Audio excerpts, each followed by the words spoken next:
I was just told it's been 4 years since you've been here.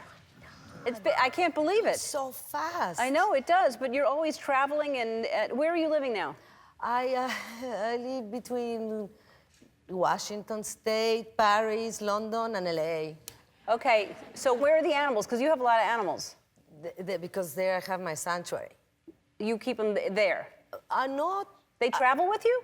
You know, I don't travel with them so much anymore because I travel too much. It's not good for them. But before, I used to travel with them to every movie, which was always a nightmare. You know, I show up to movie sets sometimes with 5 dogs. I don't have little dogs because, you know, I pick them up from the street and they never send the chihuahuas to the street. You know, it's always like some kind of strange dog that it's medium or big size, and they got me into a lot of trouble. I mean, I have some really nightmare stories of when I used to travel with my dogs to the movies, but I really cherish them.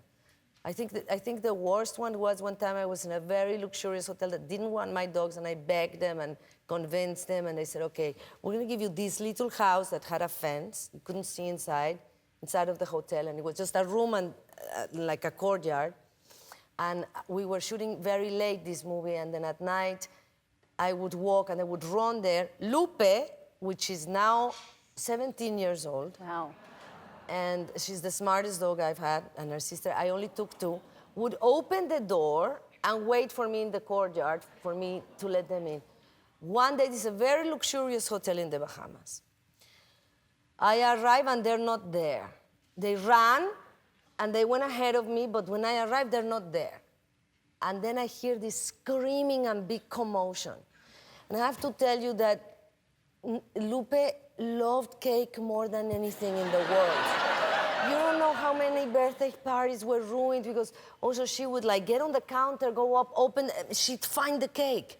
And I said, oh my God, this sounds like a cake. I look like hell. I have running mascara from some crying scene, hair like this, Bermudas, like flip-flops, like really you wouldn't wanna run into me like that. And there's a beautiful wedding, people. I'm sure everybody flew in. And what do I see behind a palm tree where I'm hiding?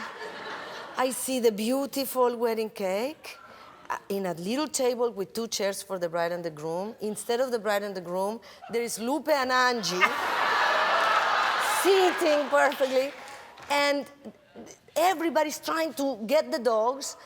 And they really are not mean dogs, but they were faking it really well. This is what they would do. They'd like, eat as fast as they could, and then they would go, full of merengue, all over white. And then they go, oh my God, and they're all screaming. The bride is crying. The good news is that I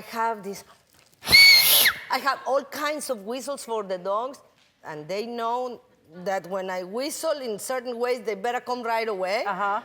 And of course, they went like in a cartoon, and they ran all the way. They ran all the way to the little cabana.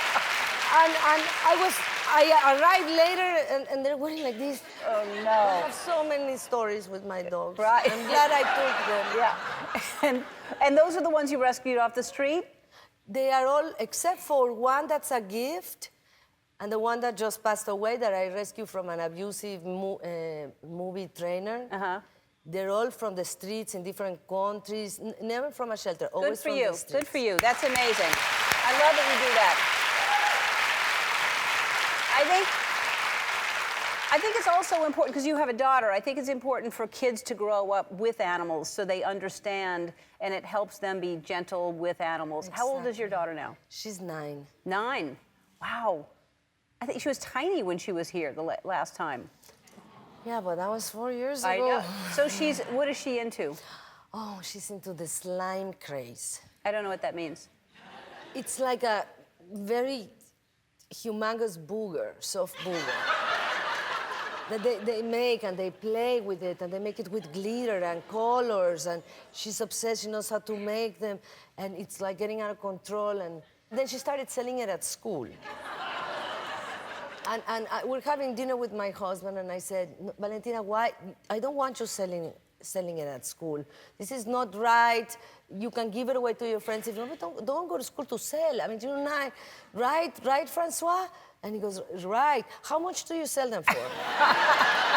I kid you not. And she goes, 2 pounds. 2 pounds, yes. What are the ingredients and how much each one of them cost, and how much do you put in it? And I couldn't believe. I said, you're not doing what I think. You're undercharging. Yeah. Profit margin. I said, you're undercharging because the investment is bigger and you don't have any profit. And she goes, I have profit because I don't pay for the materials. You pay for. I take my. And I said, no, this has got to stop. And he goes, we're practicing math. Wow, that's amazing. Well, it's good because y'all are hurting for money, so it's good that she's making some money for you.